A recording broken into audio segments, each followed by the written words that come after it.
Hi and welcome to my channel. This is DIY with Jeannie. If you are a subscriber and you've been with us for a while, welcome back. If you are a new subscriber, thank you so much for subscribing and welcome. And if you have not yet subscribed, I would really appreciate it if you would just click that little subscription button down there if you like what you see. So today we're doing something probably a little controversial, but I got this Burberry shirt at the bins here in Las Vegas. Now, it is not in perfect shape. We're missing a button. It's got a couple small holes in it. They're down here at the bottom. Right here. You see that hole? And there are places up at the seams and the neckline that have little holes. And so I could keep wearing it, and I have worn it, but I don't wear it as often, mainly because I know the defects. So I like the shirt, I like the material, I like the color, and so what I've kind of decided is we are going to take this shirt and we are going to repurpose it and make another shirt that I will wear. So let's get the seams all up. Now, I am using a shirt that I own as my pattern, and you can too. Just find a shirt that you really like the fit of and use that to make your new shirt. So I am using this neckline and top. I like sleeveless shirts. I have weightlifter arms. I always have their big arms. I have big old arms. And right now I have flappy skin because I've lost weight, and I'm old, and it just is what it is. But I really like this neckline. And this V will only come to about here, but then we can leave this little piece as decorative, which kind of makes it look like a one-button Henley. And I can move this button and actually use it down here so that I would have a button for the buttonhole. So what we are going to do is we are going to chalk around this neck.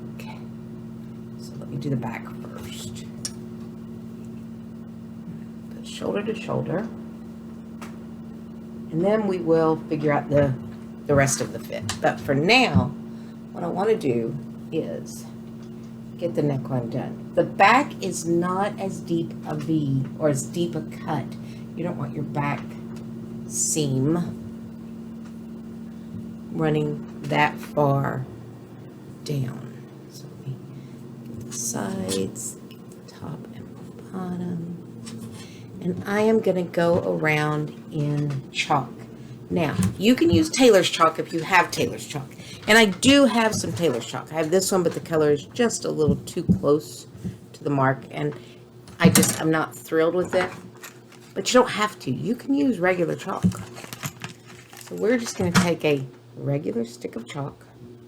Make sure that we are lined up here. And we're going to mark around our neckline. Okay. And let's go ahead and mark the sleeve. I'm going to leave about an inch around the fabric. Let me just do that. So now I'm going to make sure we are still lined up well. I'm going to take our scissors and go ahead and cut that part of the neck out.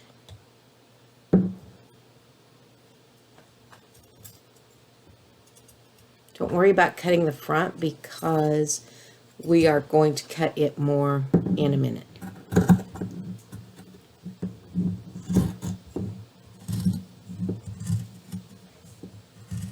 So there is our back neck, and we will seam it.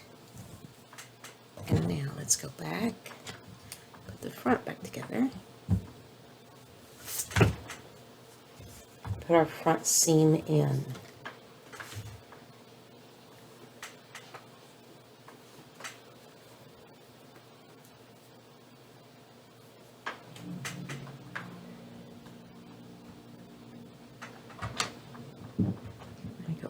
to the top.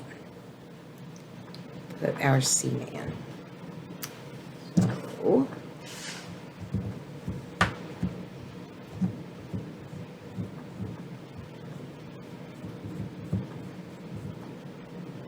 that's how much we're going to take off the front. Once I get one side done, then I can just take it over and do the other side. I cannot stress enough how important it is to have good scissors.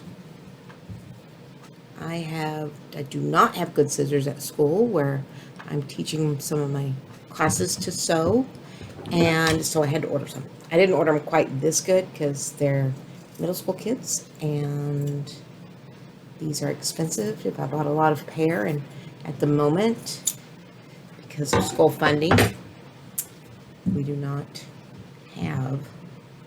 There we go. Let me make sure I've got that lined up well, and I do. And there is our neck. And now we can move all this out of the way because I'm not going to keep it. So we no longer have the tag, which is fine because it's no longer a Burberry. But we could come back after we're finished and put the tag down at the bottom somewhere so that you know that's what this fabric is, even though we know what this fabric is. But we could do that. And I don't really care one way or the other because the name of the... I liked this shirt. I picked it up because it was Burberry. I liked the shirt when I saw the... even though I knew it had some issues. The hole at the bottom, the missing button, and I still wore it. But I'd wear it a lot more this way. Always make sure your seams match up when you're cutting so that both are exactly alike.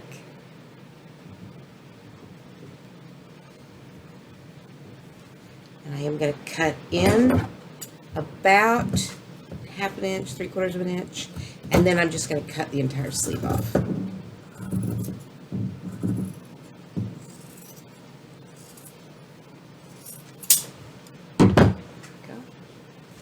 I'm going to keep those for now because I might need the fabric.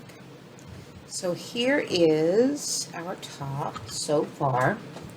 So it looks kind of like a muscle shirt. I'm going to go and hem around the neck, and we're just going to do a rolled hem where you go down a little bit.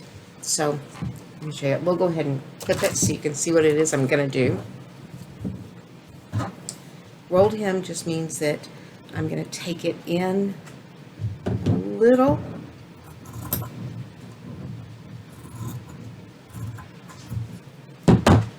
Make sure these two line up well. I want the back to be a nice half circle. So I want to make sure our cut is exactly the same. So let's just go in and clean it up a little.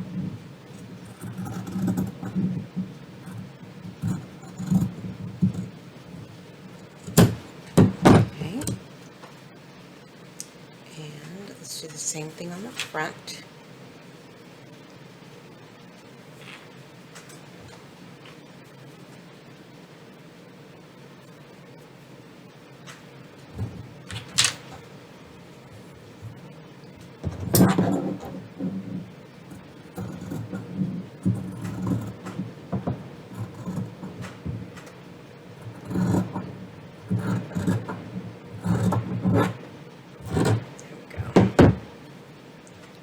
Is much cleaner. See how much cleaner that is now. So let's turn it inside out. I'm leaving the Burberry mark here. It'll still be on the shirt. It is their fabric, which they are very not inclusive. What's the word I'm looking for? It's their fabric, and so nobody else uses it. That's what I'm trying to say. So we're going to fold it in. Sorry about the crinkly. I should have gotten those out first. And we just want to do a partial rolled hem. We're just taking it in. We want to make it just as even as we can. And then we roll it a second time. After we've stitched this one down, we'll roll it a second time to give it the finished look so you don't see the first seam on the inside.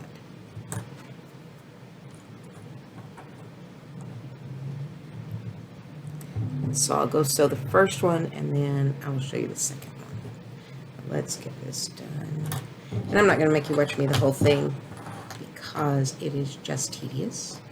I'm going to take this off a little bit. It'll still catch it, but I won't have 1,000 pieces of fabric in there. So we're just going to roll it over and catch it, and then we'll roll it a second time.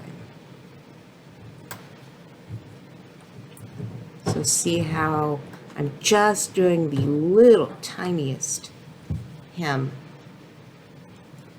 and then we'll do a second one. We'll roll it one more time so that you don't get this raw edge. You'll end up with a much better edge. More of a finished edge. That was not enough to take off, so I'm going to do a little bit more.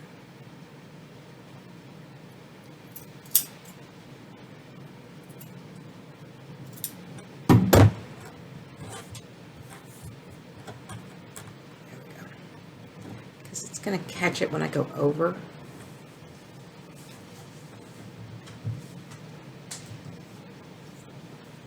But not have so many pieces of material right there. So I'm going to go do the neck all the way around, just like this, where I'm just barely catching it. And then I'll come back and show you that and show you how to roll it the second time. So I'll be right back. Okay, so what I did was put it on, and what I noticed was the arm gaps right here, and I also have a gap because it's a men's shirt. It has no dart, so I found that I needed about a 2-inch dart just at the armpit so that I don't get a lot of side boob. Let's just be honest. So I measured 2 inches from the armpit. Actually, I put it on inside out, and then when I went in, I did a 3-inch seam. So that's 3 inches.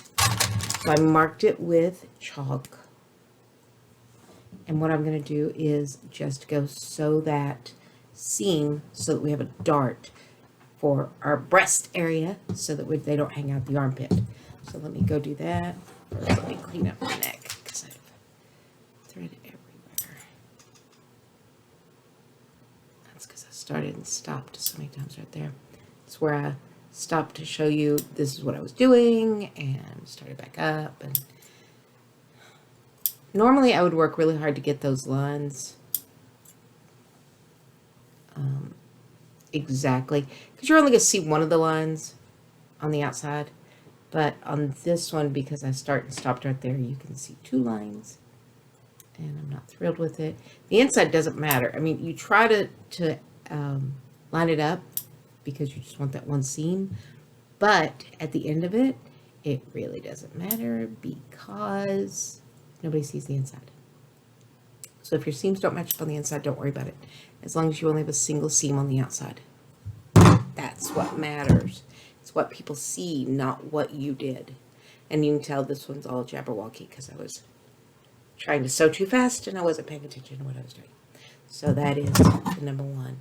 And since this shirt is just for me to just wander around the house in, because it does still have tear down here, and there are some other little nips in different areas. I was not as careful as I should have been, but I do want you to know that just because something doesn't fit you or whatever, doesn't mean don't go ahead and buy it. Go ahead and get it and make it your own. Or I could have just cut it apart and used the fabric, which I do quite often. I just cut things apart and then I use the fabric to redo stuff, because this would have been a huge panel of fabric. Problem is, it had the little embroidery emblem on it, so I would have had to either go around it or go ahead and leave it and have it some random place on my clothing. So let me go sew the darts and we will take a look at our shirt. Okay, so we finished our darts. So I'm going to go in and cut it so we don't have quite that much fabric in there. Same on this side.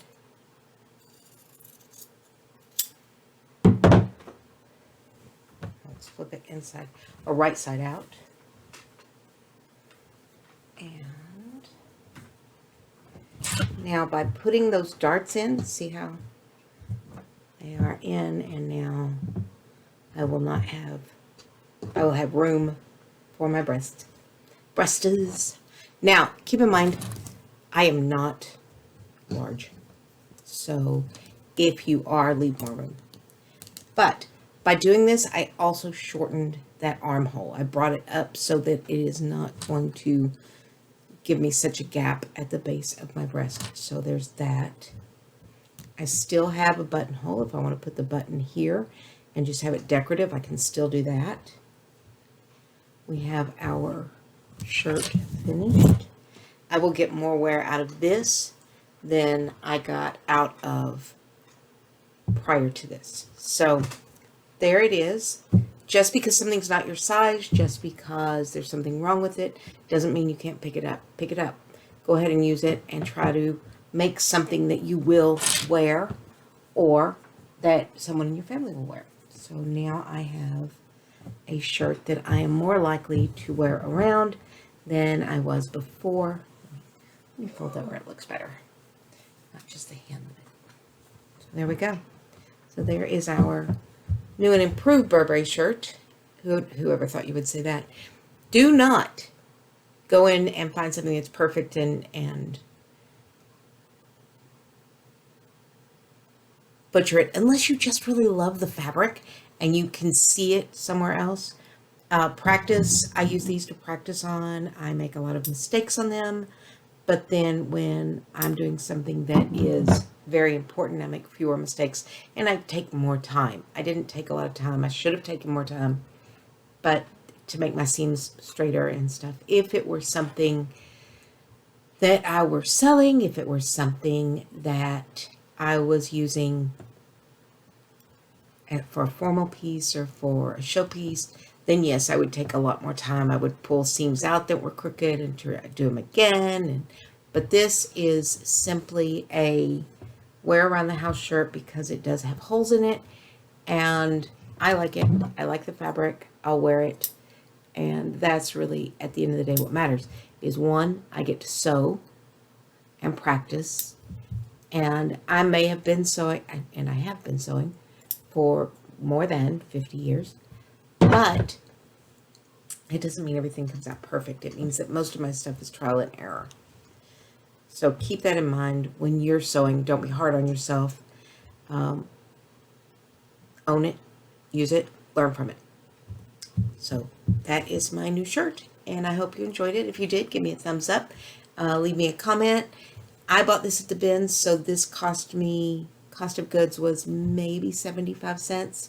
Cutting it up, and even if I had destroyed it, would not have been a big deal because it was 75 cents. So get cheap stuff. I know that